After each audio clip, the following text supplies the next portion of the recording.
सुप्रभात सज्जन श्रोते हो. निशिदिनीमध्ये आपणा सर्वांचे सहर्ष स्वागत. आत्मज्ञान हेच सत्य ज्ञान, अन्य सारे आभासी किंवा दुय्यम ज्ञान. आत्मज्ञान हेच सत्य ज्ञान, अन्य सारे आभासी किंवा दुय्यम ज्ञान अशा शीर्षकाखाली आजचं निरूपण सादर करीत आहे. संस्कृत सुभाषित आहे, आत्मज्ञानम विदुर्ज्ञानम ज्ञानान्यन्यानि यानि तु तानि ज्ञानावभासानि सारस्यान व बोधनात. म्हणजे आत्मज्ञान हेची ज्ञान तत्वज्ञ सत्यार्थे वदती, अन्य भौतिक ज्ञान केवल ज्ञानभास, त्याने विराट ब्रह्मानंद लाभतो नसे. वास्तवात आत्मज्ञान हेच सत्य अर्थाने स्वतंत्र ज्ञान म्हणून किंवा विराट ब्रह्मानंददायी वास्तवात आत्मज्ञान हेच सत्य अर्थाने स्वतंत्र ज्ञान म्हणून किंवा विराट ब्रह्मानंददायी अशा अर्थाने परातत्वज्ञान म्हणून तत्वज्ञ लोक त्यास मान्यता देतात. अन्य सर्व भौतिक ज्ञान किंवा शास्त्रे ही अपरा ज्ञान किंवा अपरा विद्या या सदरात किंवा कनिष्ठ ज्ञान शाखा म्हणून जरी सांसारिक जीवनात त्यांच्या उपयुक्ततेमुळे ती मान्यता प्राप्त असली तरी सुद्धा त्यांना कनिष्ठ ज्ञान शाखा किंवा कनिष्ठ ज्ञान किंवा आभासी ज्ञान असे म्हणतात.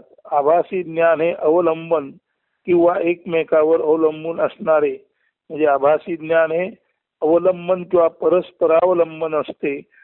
एकाची उपयुक्तता दुसऱ्यावर अवलंबून अशी असते. त्यामुळे कोणतेही आभासी ज्ञान हे परस्परावलंबन किंवा अवलंबनावर अवलंबून असल्याने अशा आभासी ज्ञानाला किंवा अशा ज्ञानशाखांना अपराविद्या या तुलनेने दुय्यम प्रकारामध्ये, दुय्यम श्रेणीमध्ये स्थान मिळते.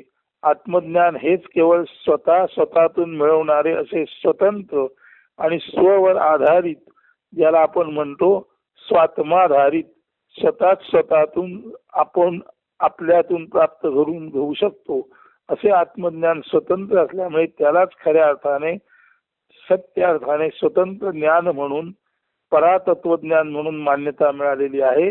उर्वरित साऱ्या विद्या अपराविद्या म्हणजे अवलंबनाच्या विद्या आहेत. त्याच्यातून मिळणारे ज्ञान, त्याची उपयुक्तता ही जरी माणसाच्या जीवनासाठी असली तरी त्या ज्ञानावर अवलंबून माणूस आपल्या सुखसोयी आणि आपला जीवनाचा अर्थ वरच्यावर साधून घेत असला तरी ही संपूर्ण अपराजी विद्या आहे. त्याच्यातून मिळणारं ज्ञान किंवा सुख हे माणसाला खऱ्या अर्थाने अवलंबनाच्या सुखावर अवलंबून ठेवतं. म्हणजे अपराविद्यातून मिळणारं सुख हे स्वतंत्र सुख नाही, स्वतंत्र सुख नसून ते परावलंबी सुख असतं.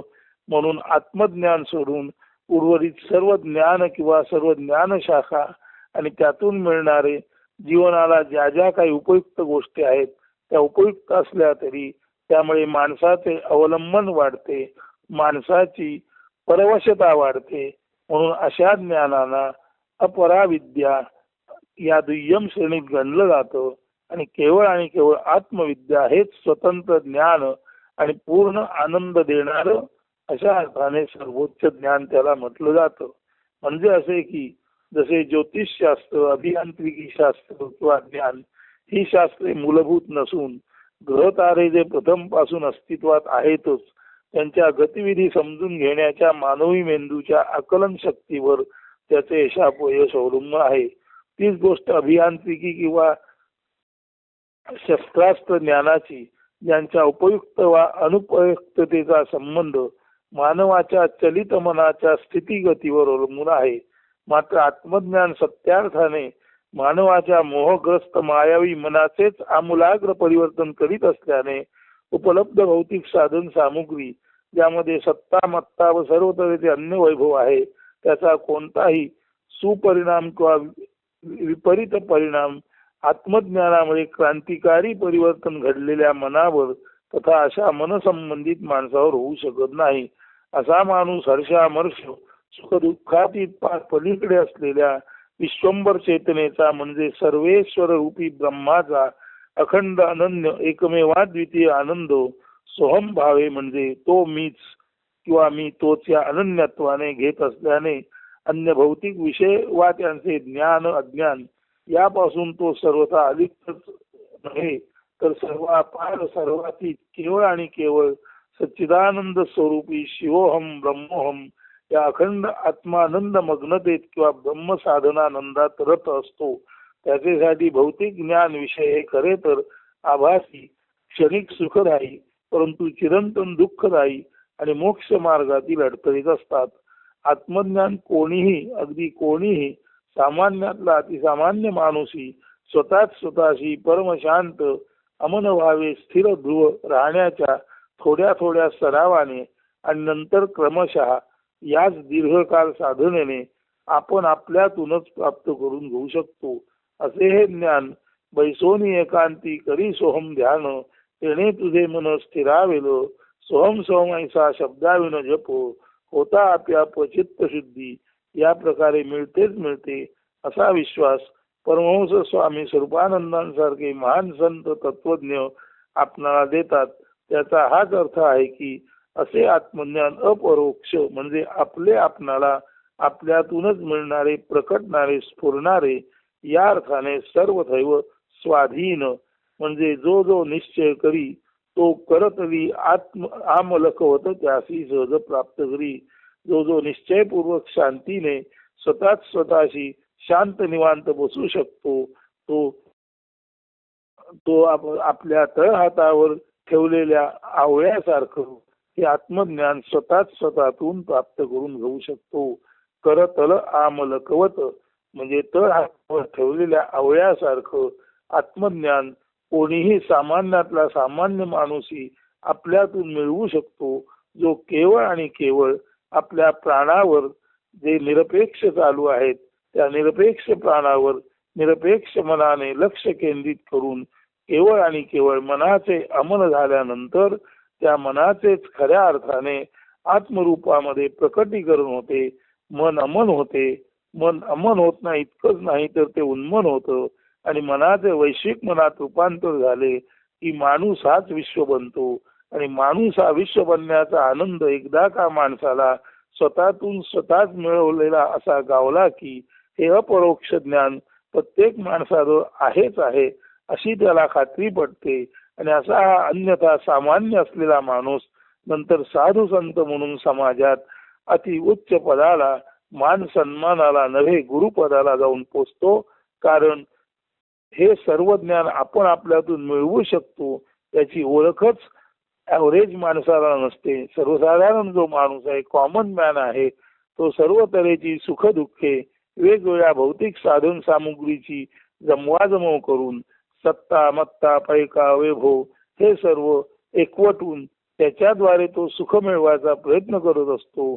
तो जे सुख मिळवतो ते बाहेरच्या साधन सामुग्रीवर अवलंबून आहे आणि साधन सामुग्रीतून जे सुख मिळते असं सुख देणाऱ्या शास्त्रांना खऱ्या अर्थाने अपराविद्या म्हणतात.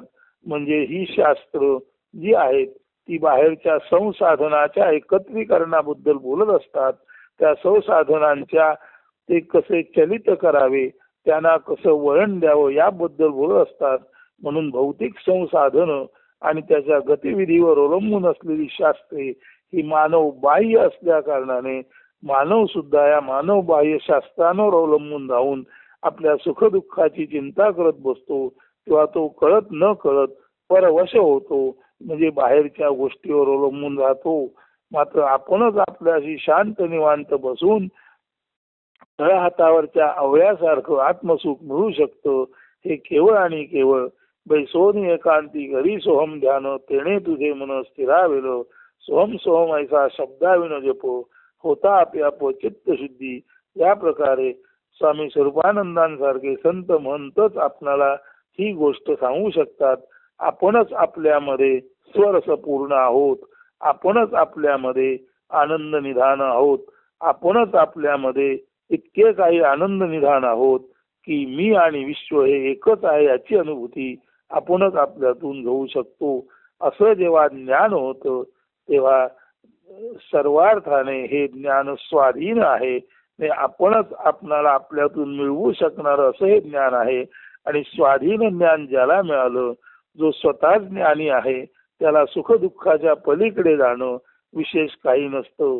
ज्ञान याचा अर्थच सुखदुःख या द्वैतावस्थेच्या पलीकडे जाणं. ज्ञान याचा अर्थच भेदभाव, द्वैत आणि द्वंद्व याच्या पलीकडे जाणं. जर आपण एकात्म आहोत, विश्व आणि आपण एकच आहोत, सोहम हौसो, तो मीच आहे, मी तोच आहे, अशी जर आपली आपणाला खात्री मिळाली तर स्वाभाविकपणे आपण सर्व द्वैत द्वंद्व भेदाभेद याच्या पलीकडे जातो आणि अमंगळ भेदाभेद जे अन्यथा पैसेवाल्या, सत्तेवाल्या, वैभव संपन्न असलेल्या माणसाला सुद्धा त्रास देतात, तर ज्ञानी माणसाला त्या अन्य गोष्टी काही त्रास देत नाहीत.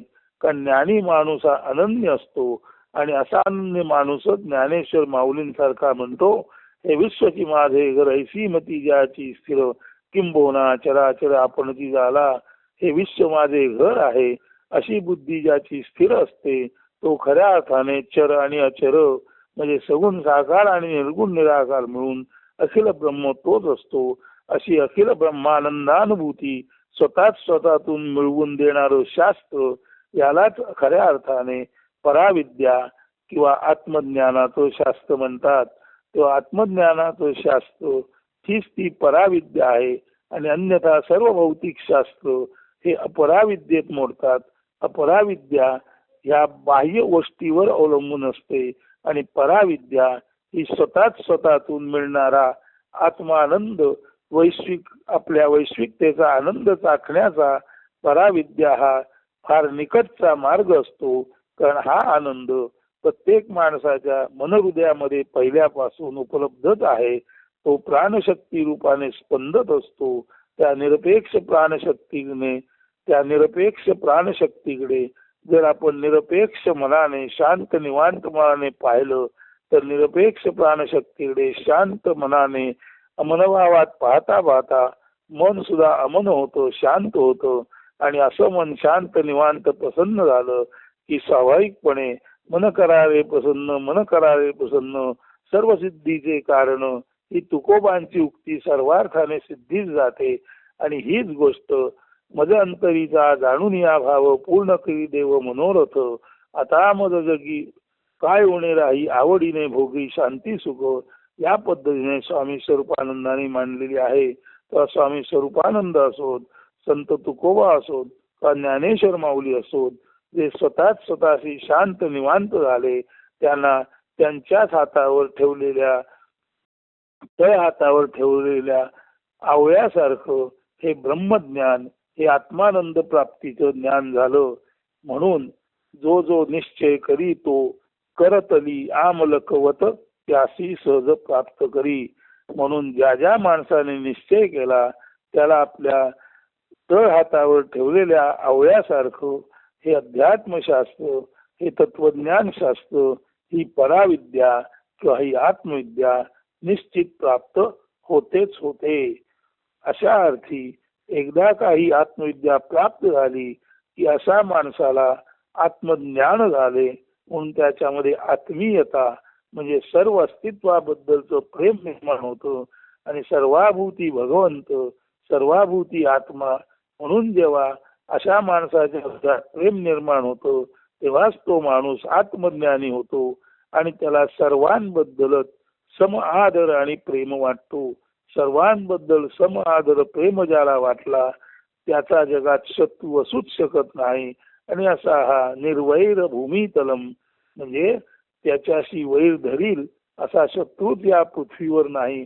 असा हा निर्वैर भूमितलम झालेला जो माणूस असतो तो आत्मज्ञानी असतो. त्याच्यामध्ये संपूर्ण अस्तित्वाबद्दल आत्मीयता निर्माण होते, सर्वांबद्दल प्रेमभाव निर्माण होतो आणि असा हा विश्वामित्र जो ज्ञानी साधू संत असतो तो जी विद्या प्राप्त करतो तीच ही पराविद्या किंवा आत्मविद्या. आणि तिच्या प्राप्तीनंतर अन्य काही प्राप्त करण्यासारखे उरतच नाही. उर्वरित सर्व विद्या ह्या अवलंबनाच्या विद्या आहेत. म्हणून त्याला अपराविद्या, ज्या विद्येमुळे माणूस अधिक दुबळा होतो, परावलंबनी होतो, म्हणून भौतिक विद्यांना अपराविद्या म्हणतात. आणि माणूस स्वतःतूनच स्वतःचा आनंदाचा स्राव, आनंदाचा उगम शोधतो. अशा आपल्या हृदयातूनच प्राप्त झालेल्या या परमानंद रूपी झऱ्याचा ज्याला शोध लागला तोच खराखुरा ज्ञानी माणूस, आत्मज्ञानी माणूस. आणि असे एकदा जेव्हा प्रत्येकाला कळते तेव्हा तो माणूस, असा माणूस सुखदुःखाच्या अतीत असणारे उघडच आहे. आणि सुखदुःखातीत कोण असतो? प्रत्यक्ष परमेश्वर, भगवंत, अखिल चैतन्याचा एकमेव देव, त्याला भगवंत म्हणतात. आणि अखिल चैतन्य तेच मी, अखिल विश्व तेच मी, सगुण साकार निर्गुण निराकार अस्तित्व तेच मी, असं ज्याला जाणवलं तो प्रत्यक्ष भगवंतच असतो. आणि भगवंत असणे याचा उघड अर्थ आहे की तिथे दुःखाला वाव नाही, परमेश्वराच्या दरबारात दुःख नाही, तेथे केवळ आणि केवळ परम आनंद आहे. आणि या परमानंदाचा शोध म्हणजेच आत्मज्ञान. आणि असा आत्मज्ञानाचा शोध ज्याला लागला तो जीवन जगत असताना सुद्धा मोक्षानंद घेत असतो. म्हणून विधेयीपणे मुक्ती भोगीत जावे असा मोक्षानंद प्राप्त करून देणारे आत्मज्ञान हेच सत्य ज्ञान आहे. अन्य सारे आभासी, ज्यामुळे माणूस कुठल्या ना कुठल्या गोष्टीवर अवलंबून राहतो, अशा तऱ्हेचे दुय्यम ज्ञान आहे. म्हणून आजच्या निशिदिनीचा विषय आहे आत्मज्ञान हेच सत्य ज्ञान, अन्य सारे आभासी दुय्यम प्रतीचे ज्ञान आहे. म्हणून आत्मज्ञान हीच पराविद्या, अन्य साऱ्या अपराविद्या. हे आज आपण निशिदिनीच्या आत्मज्ञान हेच सत्य ज्ञान, अन्य सारे आभासी किंवा दुय्यम ज्ञान या निरूपणातून नीट समजून घेतले असाल असा विश्वास बाळगतो. आणि खऱ्या अर्थाने आपण पराविद्या जाणण्यासाठी उत्सुक राहा, आतुर राहा आणि त्या दिशेने प्रयत्न करा, असे या सुप्रभाती शुभचिंतन करतो. आणि हे निरूपण आत्मज्ञान हेच सत्य ज्ञान, अन्य सारे आभासी किंवा दुय्यम ज्ञान येथेच संपन्न करतो. अस्तु सुदिन सुप्रभात.